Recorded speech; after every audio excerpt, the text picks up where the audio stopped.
honor your father बे मोनसे गुसुं टपिकखौसो लानानै आं बुंनो इच्छा जाबाय honor your fathers नोंनि बिफाखौ मान हो नोंनि बिफाखौ मान हो स' बेयावहाय आं माखासे पइन्टफोर बानायदों honor him because on God's word based on God's word सेकेन्डआव दङ honor him because he is made in God's image थामथियाव दङ honor him because God give life through him honor him because God created the role of father honor him because it's good for your life and honor and care your father that will be blessed to you so बेबायदि topic आङो फिसा फिसा बानायदों बेनिफ्राय जोङो रायज्लायलांनि दा बिसेसकरि जों बिफा होनना बुङोब्ला मानसिया ओरैनो बिफा जानो हाया ना बा सासे गथ'नि बिफा जानो हाया मानो होनना बुङोब्ला जों जेब्ला नोजोर खालामो गथ'फ्रा जाहैबाय इसोरनि होदेरनायसो बोरनि गेजेरजोंसो जोङो गथ'फोरखौ मोननो हायो गितफोरनि 127 बेयाव जों फरायब्ला मोननो हायो 3 पदाव फरायब्ला मोननो हागोन गथ'फ्रा इसोरनि होदेरनाय बोर होननानै बुंदों ना इसोरनि होदेरनाय बोर स' जों जाय गथ'फोरखौ मोनबाय बे जाहैबाय इसोरनि होनाय बोर बेनिखायनो दिनै जों बे इसोरनि बोरनि गेजेरजों बिफानि गेजेरजों दिनै संसाराव जोङो मोनफैबाय संसाराव जोङो जोनोम जाफैबाय स' बेनिखायनो दिनैनि दिनाव जों माबायदियै मान होनांगौ बिमा बिफाखौ ना माबायदि हनार होनांगौ माबायदि मान होनांगौ बेस्ड अन गॉड्स वर्ड इसोरनि बायख'नि सायाव नोजोर खालामनानै ना जोङो नुनो मोनो गिबिसिन कमान्डमेन्टआ बेनो बाइबेलाव मजेसनि गेजेरजों 10 कमान्डमेन्ट होदोंमोन इसोरा गिबिसिन कमान्डमेन्टआनो बेनो कमान्डमेन्ट ना नोङो नोंनि बिमा बिफाखौ मान हो राइट जों जेब्ला ओंखारलांनाय 20:12 नायगोन अब्ला जों बेयाव नुनो मोनगोन बेयावहाय गिबिसिन हुकुम हिसाबैहाय बेयाव होजानाय जादों ओंखारलांनायनि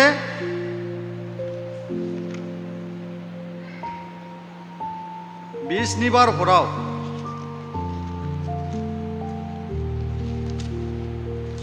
आङो फरायनि जिसु ख्रीष्टनि मुङाव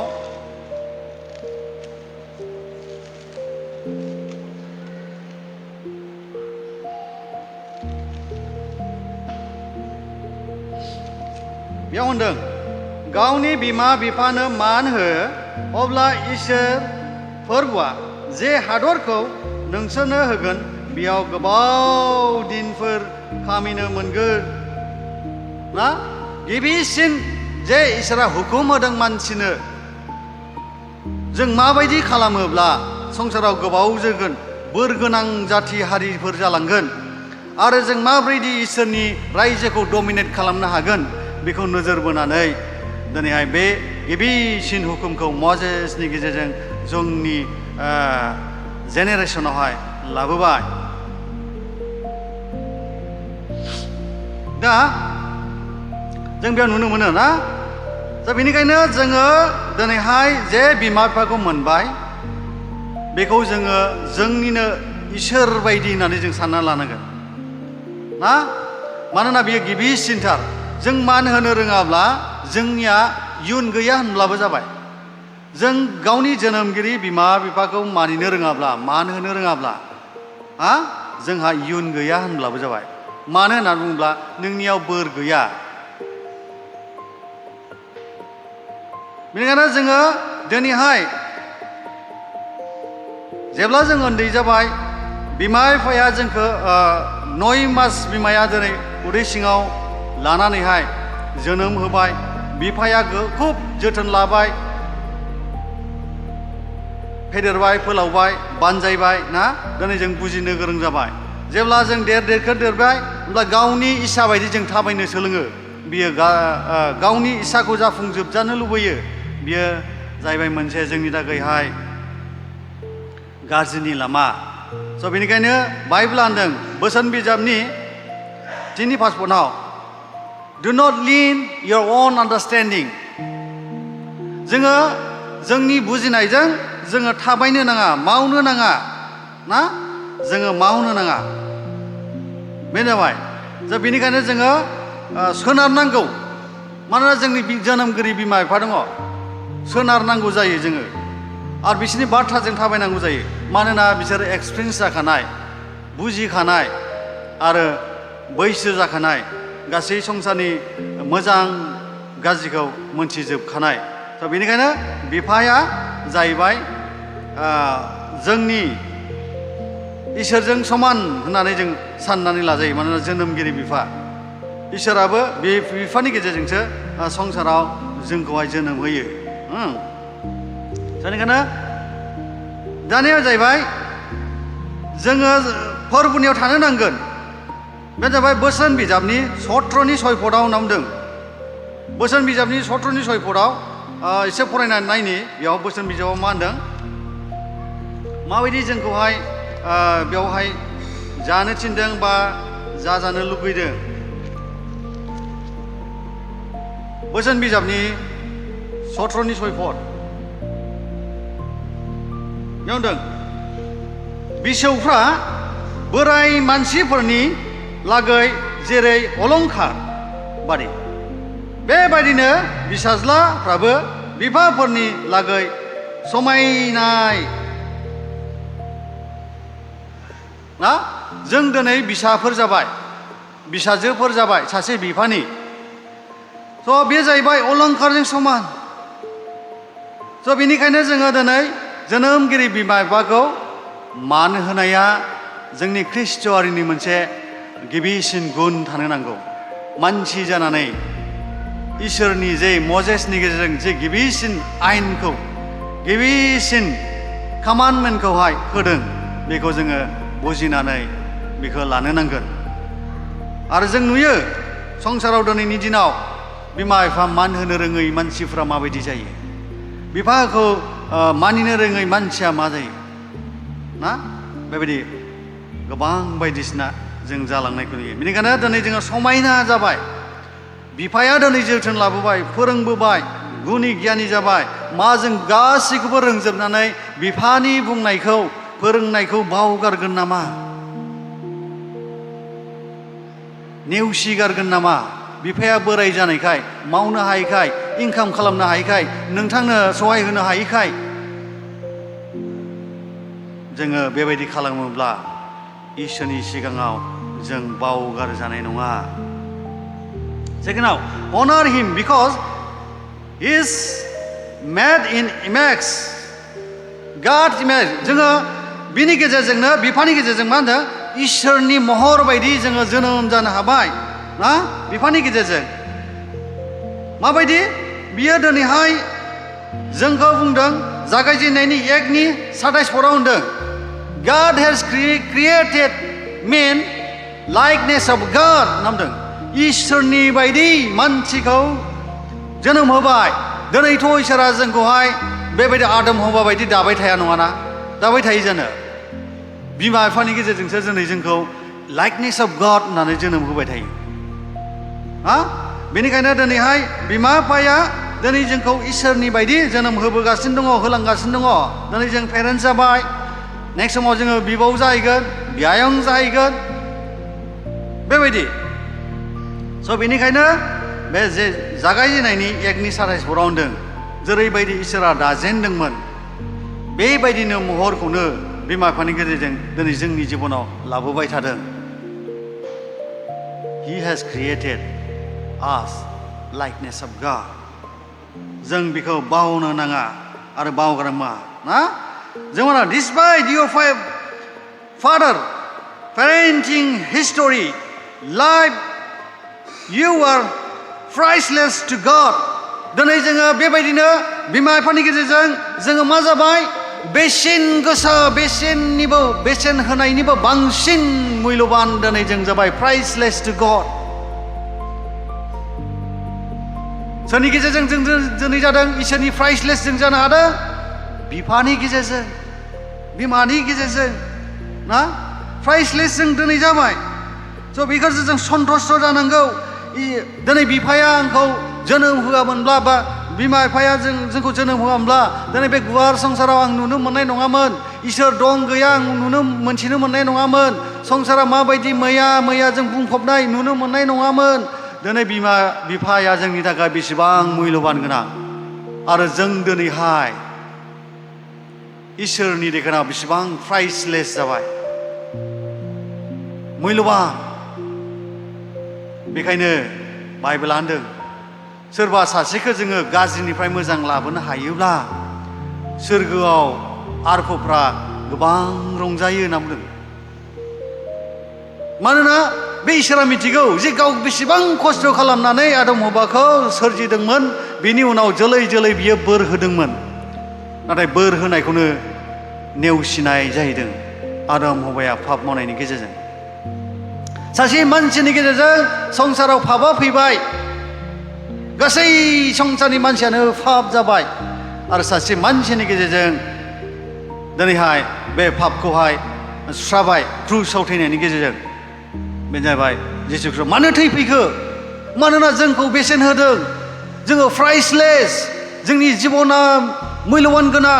बेसेन गोसा बेनिखायनो सोरगोनिफ्राय दिनै फैनानै जिसु ख्रीष्टआ क्रुसाव आलाय जानो गोनां जादों जों माबा मोनसे मावोब्ला बबेबाखौ जों मुल्यबान नुयोब्ला गावनि गोबांखौ फाननानै जों बेखौहाय जों लागारो नङा होमबा गोबांखौ फाननो जोङो माबा मोनसेखौ जों मोजां मोनबाय मुल्यबान नुबाय जोंनि गासैबो न'नि सम्पतिफोरखौनो माखासे खावसे फाननानैब्लाबो जों लायो मानो मुल्यबान दिनै इसोराबो गावनि फिसाज्लाखौ हरनानै जों जे प्राइसलेसमोन आदम हवानि गेजेरजों पाप जाबायमोन दिनै बेखौहाय बायख'नो थाखाय जिसुआ गावनो फैनानै क्रुसाव थैफैदों स' जोङो बेनिखायनो जों बिमा बिफाखौ मान होनांगोन मानोना बिसोरो जोनोमगिरि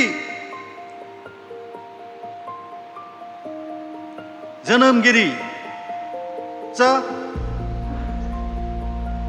God is your father so he is your father दानिया बेयो नोंनि बिफा जाबाय दा when it is difficult to honor your father remember God's love him जों गोसोखांनांगोन इसोरा बेखौ मोजां मोनो बिमाखौ so Jesus died for your sins as well as for your father's sin बेनिखायनो दिनैनि दिनाव जिसु ख्रीष्टआ नोंनि थाखाय नोंनि पापनि थाखाय बा आंनि पापनि थाखाय थैबाय जोंनि बिमा बिफानि थाखायबो थैबाय बेसेबां बेसेन गोसा ना बेनिखायनो दिनै जों इसोरखौ हामबाय होनांगोन आरो जोंनि बिमा बिफाखौ हामबाय होनांगोन मानोना जोंखौ बे गुवार संसाराव नुहोदों मेगन नुहोदों ना बेसेबां जोंखौहाय बेबायदि खस्थ'नि गेजेरजों खांबोदों ना बेबायदिनो दिनैहाय जों नुनो मोनदों इसोरनि एन्सार होनायखौ राइट बेसेबां खस्थ'यैहाय आइजाकआ इसोरनाव आरज खालामदोंमोन राइट आरो बे आइजाकआ दिनै इसोरनि उत्तरखौ मोननो हादों आरो बे इसोरासो दिनैहाय बे सोरगोखौहाय दिनैहाय स्टार्ट खालामदों होनदों रिपिट द अथरिटि अफ फादार जोङो नायनो हायो बेवहाय मोनसे मालाखिनि 1:6 जों एसे नायनि मालाखिनि 1:6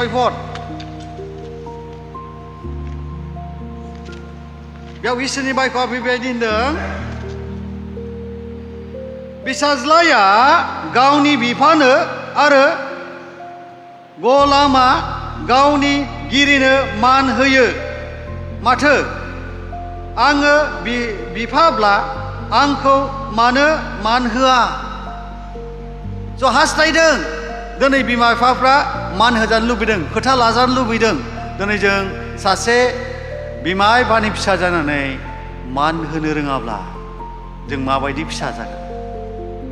ना जों माबायदि फिसा जागोन बिसोरबो इसोरनि बोलो मोननायखायसो दिनै जोंखौ जोनोम होनो हादों आरो जों संसाराव नुनो मोनदों मोजां गाज्रि सिनायदों सोरगो नोरों मोनथिनो मोनदों सैथोनि लामाखौ मोनथिनो मोनदों स' गासैबो इसोरनि माया ना इसोरनि माया third honor him because God gives life through him जों बेखौ मानो होनांगौ मानोना बे बिफानि गेजेरजोंनो दिनै जोंनो जिबन होबाय ना बे बिफानि गेजेरजों जोंनो मा होबाय जिबन होबाय बोसोन बिजाबनि टेस्ट जों नायब्ला नुनो मोनो बेयाव बोसोन बिजाबनि टेस्ट पट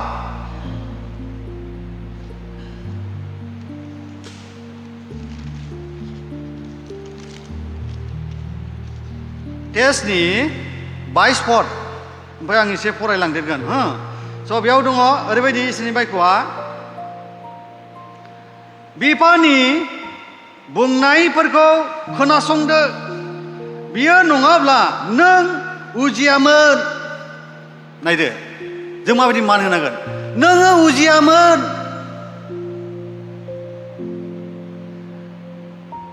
जेब्ला नोमाया बुरैयो अब्ला नोङो बेखौ अन do not forsake your parents जोङो बिमा बिफाखौ मालाबाबो नेवसिनो हाया आरो बुंनो हाया आरो नागारनो हाया गोबां बिसाफोर दङ संसाराव दिनै ससियेल मिडियायाव नुनो मोनो इनाय अनागारि खालामनाय बिमा बिफानि सायाव मावनो रोङा जानायखाय खामायनो रोङा जानायखाय ना सिलाय सिलाय न' गारनानै थांनांनाय माया संसाराव जों नुनो मोनो नाथाय बै मानसिफ्रा इसोरखौ बुजिया इसोरनि गुनखौ बुजियाखै जे बिफानि गेजेरजोंसो दिनै जोङो संसाराव नुदों मेगन नुनो हादों मोजां गाज्रि सिनायनो हादों बेखौहाय बावगारो आरो जों एसे फरायलांबावनि ओरैहाय होनदों नंगौ गियान परामर्श आरो बिजिरनो हानाय बेफोरखौ सोलोंनानै थिनानै लादो बेफोरखौ मोननो गोब्राबथार दिनै जों सासे बिमा बिफानि फिसाफोर जानानै मोजां गुन गियानफोरखौ सोलोंनानै लानो नांगौ लानो नांगौ धोरोमिया बिफाहा रंजानायनि लामा दं धोरोमिया फिसाज्लानि थाखाय नोङो गावखौनो गाव गेदेर साननानै लानो हाया नोंनि थाखाय नोमा नोम्फाया गावसोरखौ गाव गेदेर साननानै लाथों बेबायदिनो नोमाखौ रंजाहोदो नोम्फाखौ रंजाहोदो दिनै जों मा होनदों बाइबेला बेखौ स्रा जोंनो देखायदों खुनु थाखोमानाय गैया मानो होनब्ला बिफा नङाब्ला जोङो संसाराव उजियामोन होननानै बाइबेला दिनै जों खोन्थाबाय दिनै जोंनो खोन्थाबाय मानो होनना बुङोब्ला दिनै जों माबायदियैहाय जिबन खांदों माबायदियै जों बिमा बिफाखौ मान होदों गिबिसिन आं दहायबो बुंदों जे गिबिसिन इसोरनि हुकुमानो 10 कमान्डमेन्टनि सेथि हुकुमानो बिमा बिफाखौ मान हो बिमा बिफाखौ मान हो आरो बे मान होनाया मा जायो इट्स प्लेजिं टु गड जेब्ला नों बिमा बिफाखौ मान होबाय बिसोरनि खोथा बायदि थाबायबाय मावबाय अब्ला इसोरखौ गोजोन होनाय जाबाय जों जुदि इसोरखौ गोजोन होनो हायोब्ला इसोरा जेबो थाखोमायालासे जोंनो नांगौफोरखौ होगोन जेबो दोनखोमाया लाजासे इसोरा जोंनो नांगौबायदि होगोन सोरबा सासे फिसाज्लाया असे बिमा बिफाखौ फरायनानै गोजोन होनो हायोब्ला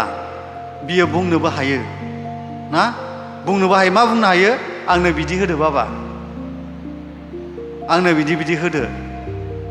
नंगौना दङब्ला बिमा बिफाया हमथानाय नङा बेबायदिनो जोंनि इसोराबो बिदिनो जों बिमा बिफाखौ मान होयोब्ला जोंनि सोरगोआव थानाय इसोरा गोजोनलायजासे जों खालामनो हाबायब्ला इसोरखौ बिमा बिफाखौ मान होनानै अब्ला बेसेबां बियो जोंखौ अनगोन इसोरा जों बिदि अनजानायखौ नागिरदोंना जों बिदि अनजानायखौ इसोरजों अनजाखांनायखौ जोङो होसोदोंना जों माबायदियै मान सनमान होदों बिमा बिफाखौ माबायदि जों नोजोर खालामदों जों खालामदोंब्ला साबायस खालामाखैब्ला जों हास्थायनांगोन मान होनांगोन मानोना बे नङाब्ला आङो नुनाय नङामोन संसारखौनो नुनाय नङामोन मोजां गाज्रिखौनो मिन्थिनाय नङामोन सोरगो नोरगखौनो मिन्थिनाय नङामोन ना दिनै जोङो सोरगोआव थांनो मोननायनि मोनसे बेबस्था जाबाय बे बेबस्थायाव जों थानांगोन बिमा बिफाखौ मान होनाय ना अब्ला मा जाहैबाय जोङो रिलेशनशिप गोबां बेवहाय बाथ्राफोर दङ कन्टिनिउ टु डु गुड होनना बुंदों जेब्लायबो बिमा बिफाखौ मान होनो थाखाय गोजोन होनो थाखाय जेब्लायबो मोजां माव होनना बुंदों 1 तिमथिनि 5:4 होनदों ना बेयाव फरायब्ला एसे जों मोननो हायो आरो हा जोङो बेबायदि खालामनांगोन आरो लोगोसे जोङो कन्टिनिउ टु डु गुड लोगोसे जोङो बेवहाय जोङो मोननो हायो 1 पिटरनि 4:19 टु डु गुड बाय जोङो नायनो हायो your relationship with God as your father जेरैहाय मा होनो जेरै जोङो इसोरजों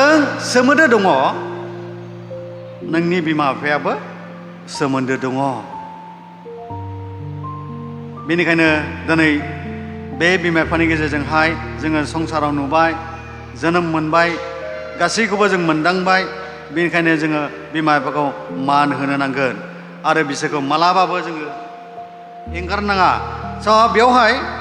पार्सनेलि आंनि लाइफखौनो आं बुंसै गुबुनखौ एग्जाम्पल लाबोयोब्लाथ' जाया ना जोंनि न'खराव बेबायदिनो गोबां बिदा फंबाय दङ मोनसे समाव न'खराव बिदा फंबायफ्रा न'आव थाया गुबुन गुबुन जायगायाव थायोमोन नाथाय आंनि जिबनाव बेखौनो सानो आंबो थांनो हायो फरायनायखौ गारनानै बेंगालर थांग्रा गोबां मानसि लेङो थोदोलै बेंगालर थांसै चेन्नाइ थांसै खामानि मावनो नाथाय आंनि गोसोआव बेबायदिखौ लुगैया ओहो आंना जोनोमगिरि बिमा बिफा दङ आं मोनजाबाबो बेयाव थागोन बिसोरनो थागोन होननानै आंनि जिबनाव साननानै लानानै आं मालाबाबो गोजानाव थांनानै इनकाम खालामनायखौ आं नोजोर खालामाखैमोन लाइफआव आं बेखौ लायाखैमोन सिन्था खालामाखैमोन बेनि सोमोन्दै स' आं मा सिन्था खालामदों आङो फरायनानै माबा मोनसे बिजनेस मावनो आं हास्थायबायसो दंमोन मेट्रिक पास जानायनि उनाव पिअ पास जानायनि उनाव माबा मोनसे लनफोर दिहुननानै बिजनेस मावनोसै आं जिउआव बिदि थांखि लाखोमानाय दंमोन नाथाय इसोरा बेखौ सिन्था खालामनायखौ मिथिगौ जोंनि भाबनाखौ मिथिगौ जोंनि साननायखौ बियो मिथिगौखाय मोजांनि थाखाय सानदों बे बिसाया होननाय जानायखाय ना इसोरा बेबायदिनो आंखौ न'खरनिफ्राय गोजान खालामाखिसै बिमा बिफाजों थाथाबबाय थायै थानानै बेबायदिनो सानसे समावहाय बाइबेल कलेजाव थांनानै दिनै नोंथांमोननि सिगाङाव सासे रेभारेन्ड जाफैनो हादों बे गासैबो इसोरनि अननाय आरो सिबिनाय बेनिखायनो जोङो गोसोखौ दाद लानांगौ जे बाइबेला बुंदों गिबिसिन हुकुमाव जेरै बुंदों नोङो नोंनि नोम्फाखौ मान हो जों माबायदि दिनै मान होदों मा जों साननानै दङ ना जों सानदोंना बिमाखौ जोङो बिफाखौ जोङो अराय सम थैजासे बिसोरो संसाराव गोमोरलांजासे संसारनिफ्राय सोरगोआव थांजासे आङो नोजोर खालामगोन हेल्प खालामगोन नायगोन होननानै जों साननानै लानांगोन आंनि बिफाया रसा नांदोंना आंनि बिफाया माबा थोआ जादोंना जोंहा नायफानाया गोनांथि दं जों हाबा जाबाय जों संसार जाबाय बिमा बिफानिफ्राय गोजानाव थाबाय नाथाय बिमा बिफायानोखा जायहा जोंखौ मेगन नुहोदों बेखायनो जोङो जेब्लायबो जों नोजोर खालामनांगोन दानिया फराव honor him because God created the role of father जोङो मानो honor होनांगौ मानोना बेयो रल माने बेयो मा होनो दैदेनो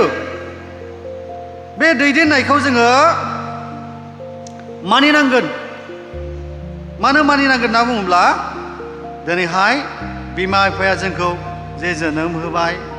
बेखौ जों माबोरै मानिया लाबा थागोन बेखौ जों माबोरै गनाया लाबा थागोन as the father in haven